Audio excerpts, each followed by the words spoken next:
Finally আমরা enter করে ফেলেছি একদম ওয়াটারফলসের সামনে। চলো ট্রেকিংটা শুরু হচ্ছে এখান থেকে আমাদের। এই দেখো, চলো। যদি ওয়েদারটা ক্লিয়ার থাকতো তাহলে অবশ্যই রেইনবো দেখা যেত। আমরা 2টার সময় হাঁটা স্টার্ট করেছি, 1 ঘন্টা 35 মিনিট আমরা পৌঁছলাম।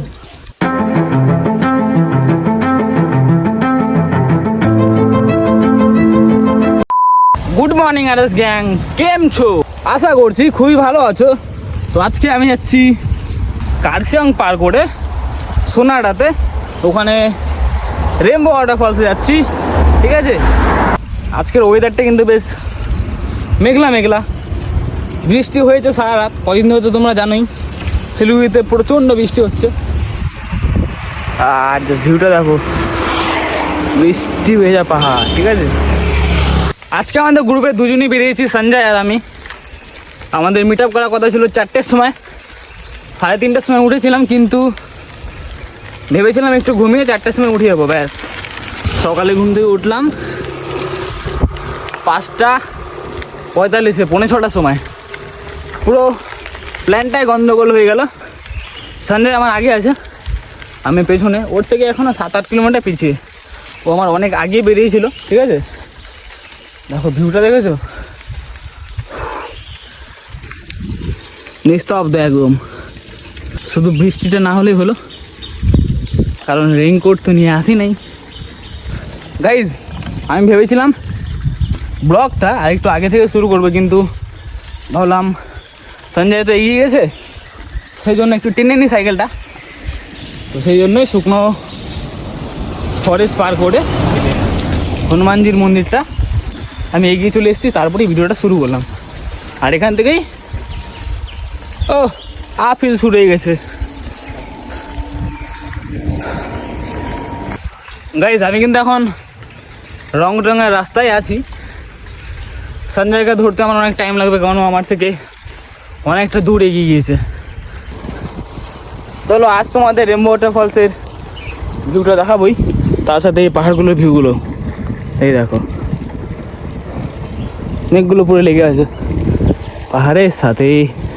পাহাড়ের যে এই ছোট্ট ছোট্ট টার্নিংগুলো হয় না, টয় ট্রেনের রাস্তা দিয়ে যে গিয়েছে, দারুণ লাগে। দেখো গাইজ, সবে মাত্র 3 ধারিয়াতে আমি এন্টার করবো। 3 ধারিয়া হচ্ছে এখান থেকে 3 ধারিয়া ভিউ পয়েন্ট ওই কোনায়। এবার এই রাস্তাটা ওখানে যাওয়ার জন্য পুরোটা ঘুরে ঘুরে ঘুরে ঘুরে ঘুরে ওইদিকে যেতে হবে। এটাই তো সাইকেলিংয়ের মজা। সারা রাস্তা প্রচুর ঘাম বের করতে করতে যাও, তারপর গিয়ে ঠান্ডা ঠান্ডা কুলকুল একটা জায়গায় বসে পরিবেশের মজা নাও। এটাই তো অ্যাডভেঞ্চার। যা ব্যাপার কি, কৈলাপ 3 ধারিয়ার সামনে আজকে ভিড় নেই, এই টাইমটা ভিড় হয়। এই দেখ, পুরোই ফাঁকা। যখনই আসি রোববার করে এখানে কিন্তু ফটো তোলার জন্য সবাই দাঁড়িয়ে থাকে, আজ পুরো ফাঁকা।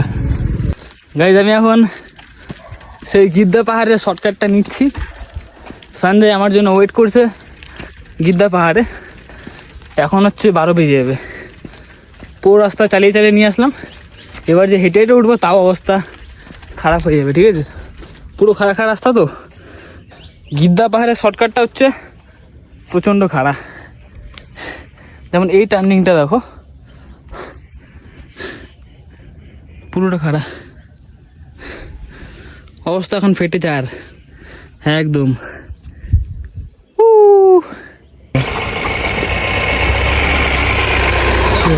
রাস্তা উঠতে পাবো। হ্যাঁ হ্যাঁ একদম। এই দেখো আমার ওই সাইডে ভিউগুলা, মেঘগুলো পুরো উড়ে উড়ে যাচ্ছে। সামনেও মেঘগুলো পুরো পাহাড়ের সাথে লেগে আছে। দারুণ ভিউ এখানকার। যতবারই আসি ততবারই দেখতে ভালো লাগে, সারা জীবন ভালো লেগে যাবে। তাও এই ভিউ আর শেষ হবে না। এই রাস্তাটা একটু উঠতে অসুবিধা হয়ে যায়। আরেকটা রাস্তা আছে শর্টকাট, শর্টকাট না একটু লং হয়ে যায়, মহানদী হয়ে যেতে হয়, যেখান থেকে নতুন একটা ক্যাফে ভাইরাল হয়েছে না, টাইটানিক ভিউ পয়েন্ট। তো রাস্তাটা হচ্ছে ওই দিক দিয়ে যাওয়া যায় এই গিদ্দা পাহাড়ে, বাট আমরা শর্টকাটের জন্য এটা ইউজ করি। গাইজ, রেনবো ওয়াটারফলসে যাওয়ার কারণটা হচ্ছে কদিন ধরে তো দার্জিলিং বলো, শিলিগুড়ি বলো, একবারে মুষলধারায় বৃষ্টি হচ্ছে, উদুম বৃষ্টি, থামার কোনো নামই নেই, একটু পরপর হয়ে যাচ্ছে। রাত্রেবেলা তো আরও বেশি বৃষ্টি হচ্ছে। তো সেই জন্যই ভাবলাম রেনবো ওয়াটারফলসে হয়তো জল হয়েই গিয়েছে, ঠিক আছে, সেই জন্য ডিসাইড করে এই রোববারে আমরা বেরোলাম। আমি আর কিছুক্ষণের মধ্যে পৌঁছে যাবো, ওই 15 মিনিটের মধ্যে ওই মেন গিদ্দা পাহাড়, সেই ছাতার সামনে, যেখানে ছাতা লাগানো আছে ভিউ পয়েন্টটা সেখানে। আর বাকি এই ভিউগুলো দেখতে দেখতে আমি এখন উঠছি ওপরের দিকে। ইয়ো, চলো, গিদ্দা পাহাড়ে আমার জন্য ওয়েট করছিল সঞ্জয়। এবার আমরা দুজন একসাথে হয়ে বেরোচ্ছি। আর এখান থেকে অলমোস্ট কিলোমিটার বেঁচে আছে আমাদের 22 কিলোমিটার। अभी हम लोग बादलों में हैं, आसमान चीरते हुए ওয়াটারফলসের দিকে এগোতে হয়ে এগিয়ে যাচ্ছি। সাইনবোর্ডটা ঠিক মতো দেখা যাচ্ছে না মেঘের জন্য। চলো, আর বেশিক্ষণ লাগবে না। এই সাইডটা দেখো পুরো মেঘলা হয়ে আছে। রেনবো ওয়াটারফলস থেকে আমরা 12 থেকে 13 কিলোমিটার পেছনে আছি। এই জায়গার ভিউটা দেখো। দুই বন্ধু মজা করতে করতে এগিয়ে যাচ্ছি আমরা। দারুণ একটা ঠান্ডা হাওয়াও লাগছে, গরমও লাগছে, ঠান্ডা হাওয়াও লাগছে। বডি পুরো গরম, ওয়েদার পুরো ঠান্ডা। এখানে কাজ চলছে, দেখো দিনেবেলায় লাইট জ্বালিয়ে আসতে হচ্ছে মেঘের জন্য। পুরো মেঘের ভেতরে আছি আমরা এখন। সামনে দিয়ে গাড়ি আসছে, দেখা যাচ্ছে না।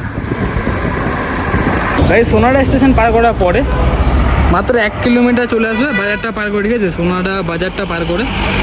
তারপর এখানে একটা মনিস্ট্রি দেখতে পাবে। এই মনিস্ট্রিটা থেকে একটু এগিয়ে এসে একটা পেট্রোল পাম্প পড়বে, যেটা এখানে দেখা যাচ্ছে সামনে। আর এই পেট্রোল পাম্পের থেকে এই রাস্তা ধরে সোজা চলে যাবে, তাহলেই রেনবো ওয়াটারফলসের রাস্তাটা ধরতে পারবে, ঠিক আছে। তো আমরা এখন এই রাস্তাটা দিয়ে নামবো। এখন এখান থেকে শুরু হয়ে যায় ডাউন হিল। আবারও বলছি, সোনাডা স্টেশন পার করার পরে একটা বাজার পড়বে, এরকম একটা মনিস্ট্রি দেখতে পারবে, দেখা যাচ্ছে না ভালো মতো। তারপরে এই ডান সাইডে একটা পেট্রোল পাম্প, আর এই দিক দিয়েই পেট্রোল পাম্পের পাশেই এই যে সে রাস্তা, এই দিক দিয়ে যেতে হবে। এই দেখো, এগুলো হচ্ছে অ্যাডভেঞ্চার, ঠিক আছে। চোখগুলো হয়ে যাচ্ছে জল জল, চোখগুলো এরকম করে টিপ টিপ করলে হয়ে যাচ্ছে পুরো জল জল। আর আমরা এখন এন্টার করে ফেলেছি রেনবো ওয়াটারফলসের রাস্তা, ঠিক আছে। দেখাই ভিউটা, এই দেখো পুরো মেঘলা হয়ে এসছে। আর মেঘের জলগুলো চুয়ে চুয়ে পড়ছে। আর এখানে আসল মজা নিচ্ছে তো এই যে বন্ধু, দারুণ। হাতগুলোর মধ্যে পুরো মেঘ লেগেছিল, এই দেখো মেঘের জলগুলো। কেমন লাগছে? দাঁড়াও দাঁড়াও, আরে হেভি লাগছে। হেভি তো এখন লাগবে যখন জান্নাত দেখতে পারবে। বেশি দূর না, এই আপ ডাউনটা নামলে আমরা পৌঁছে যাবো ফলসে। একটু ওঠার টাইমে একটু অসুবিধাটা হবে, চলো সেটাও দেখাবো কেমন অসুবিধাটা হয়। হ্যাঁ, রাস্তাটা একদম ফাটাফাটি, এই যে দেখতে পাচ্ছ, এবারে খেয়ে যেখানে সেখানে। এই দেখো এখানকার পাইনটিগুলো দেখো কত সুন্দর লাগছে, বড় বড় পাথর। এখানে হয়তো কিছু বানাবে, তাই না, মাটি খোঁড়া হয়েছে। ব্রেকের তো কথাই বলো না, প্রচন্ড গরম হয়ে গেছে, ভালো মতো ধরছে না ব্রেকটা। আর রাস্তা পুরো খাড়া খাড়া না, এই দেখো রাস্তা। ওয়াটারফলসের সাউন্ড শুনছি ডান দিকে। তো গাইস ফাইনালি পৌঁছেই গিয়েছি ওয়াটারফলসের সামনে। এই দেখো, এটাই হলো রেনবো ওয়াটারফলস। এই যে, না একদম না, আর কি মারছি। এই দিক দিয়ে যে ব্রিজটা বানানো আছে, এই দিক দিয়ে এখন সাইকেলটা নামাবো, ওই সাইড দিয়ে সাইকেলটা ঘাড়ে করে উঠিয়ে এদিক দিয়ে গিয়ে তারপরে আসল ভিউটা নেব। এই দেখো অ্যাডভেঞ্চার কাকে বলে। চলো, ট্রেকিংটা শুরু হচ্ছে এখান থেকে আমাদের। এই যে এরকম সিঁড়ি আর ফলস হচ্ছে সামনে। ফাইনালি এই দেখো, চলো। কেমন লাগছে? তোমরা বাড়িতে বসে থাকলে হবে না, আসো আসো।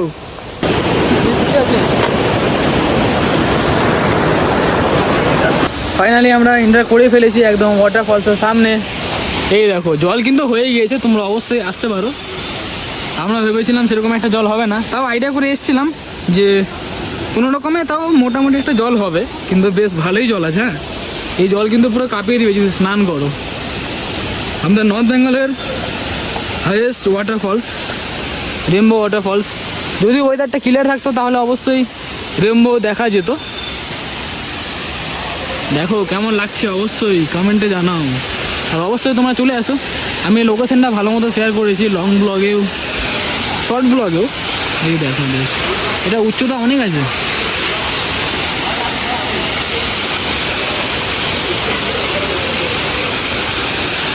গতবার সেখানে রেনবোটা উড়েছিল, দেখেছিলাম, স্নানটা করেছিলাম এখানে।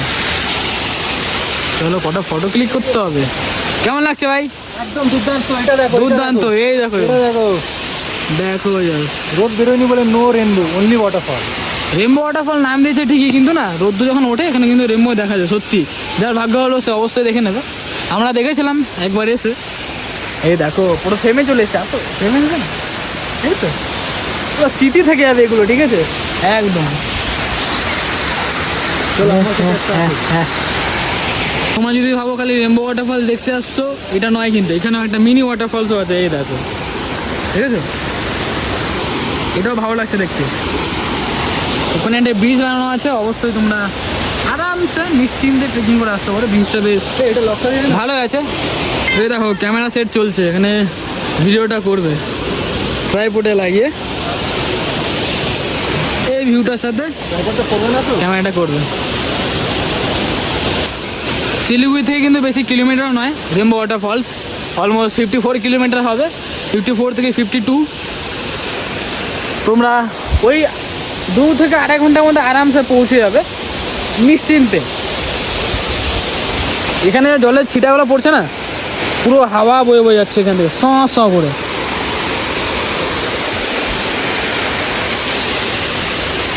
আর ওপরের মেঘগুলো দেখো পুরো লেগে আছে, একেবারে গাছের সাথে লেগে আছে, পাহাড়ের সাথে।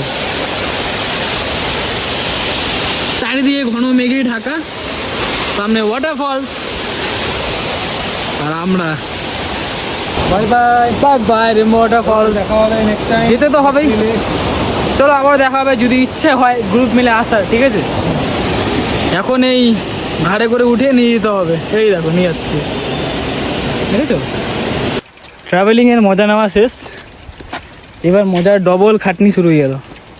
এই রাস্তা উঠতেই ব্যাস, আর বাড়ি পৌঁছতে আমাদের হয়ে গেছে সন্ধ্যা। সোনারা থেকে ডাইরেক্ট হয়ে যাবে সন্ধ্যা। প্রচুর খাড়া, 1-2 নয়, অনেক কটা। আমরা অনেক তলায় চলে এসেছি। দেখি এখন কতক্ষণে কমপ্লিট করতে পারি এটা, ঠিক আছে। চলো, আমাদের রাস্তায় আসতে হচ্ছে না, 1 ঘন্টা ধরে হেঁটেই যাচ্ছি। এই যে এই ব্যক্তি হেঁটে যাচ্ছে আমার সাথে সাথে। হাঁটতে তো লাগবেই। রোদ মানে উঠেছে, সেই ঠান্ডা ঠান্ডা হাওয়া চলছে, একদম এসি, ঠান্ডা ঠান্ডা কুলকুল। কুলার কুলার কুলারের থেকেও দামি। এই দেখো, ন্যাচারাল কুলার বলে না। ও হো হো হো, মেঘ উঠছে। মেঘ তো উড়বে, ওড়ারই জিনিস, সবসময় উড়ে। চলো আগাই একটু, আরো কতক্ষণ লাগবে দেখা যাক। এই দেখো, আমরা 2টার সময় হাঁটা স্টার্ট করেছি, 1 ঘন্টা 35 মিনিট আমরা পৌঁছলাম। কেমন লাগছে ভাই? অনেক ভালো লাগছে। অনেক ভালো লাগছে, কিন্তু বিরক্ত হয়ে গেছে হেঁটে হেঁটে উঠতে উঠতে। পেট্রোল পাম্প দেখতে পেলাম। পেট্রোল পাম্প তো দেখতে পেয়েছি। এই দেখো আমরা এখন নামছি সোনাডা স্টেশন থেকে। ওয়েদার দেখো, মাঝে মধ্যে তো দেখাই যাচ্ছে না, এখন তো একটু ক্লিয়ার মনে হচ্ছিল, একটু আগে দেখা যাচ্ছিল না, তখন ফোনটা বেরই করতে পারিনি। আপাতত ক্লিয়ার আছে মোটামুটি, তাও দেখা যাচ্ছে।